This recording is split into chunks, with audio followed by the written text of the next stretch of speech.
माझे नाव वर्षा नरेंद्र दिनकर आहे. मी आता 7वी ब मध्ये शिकत आहे. माझ्या शिक्षकाचे नाव आत्ताच सर आहे. मी आज एक पुस्तक वाचलेलं आहे. त्या पुस्तकाचे नाव गोष्ट कपड्याच्या जोड्याची आहे. ही पुस्तक खूप छान आहे.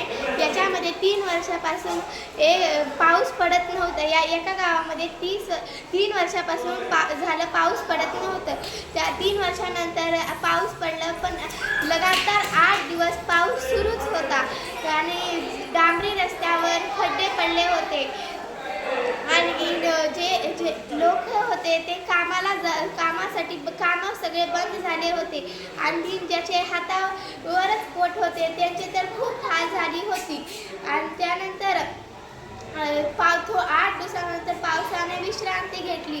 सर्वजण आनंद झाले की आता पिण्याचे पाणी भेटेल आणि 8 दिवसापासून झालं पाणी सुरू होतं, तरीही सगळ्यांच्या तोंडावर खुशीच होती, कारण की पिण्याचे पाणी आता भेटेल.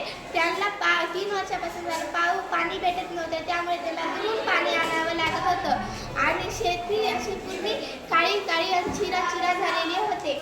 त्यानंतर पाणी थांबलं. त्यानंतर सर्वजण आपल्या आपल्या कामाला निघाले.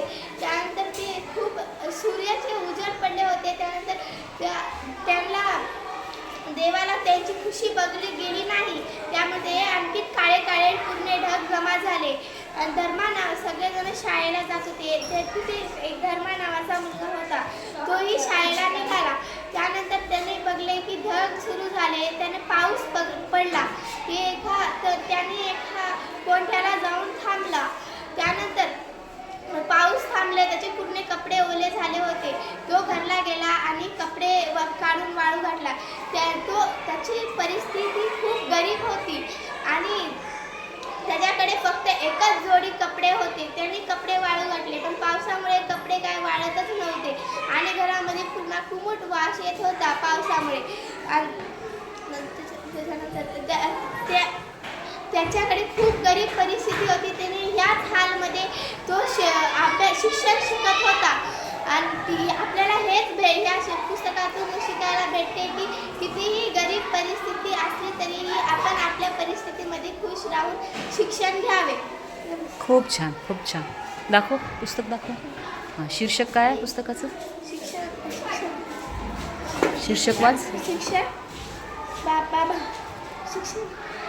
शीर्षक वाच त्याचं, गोष्टीचं.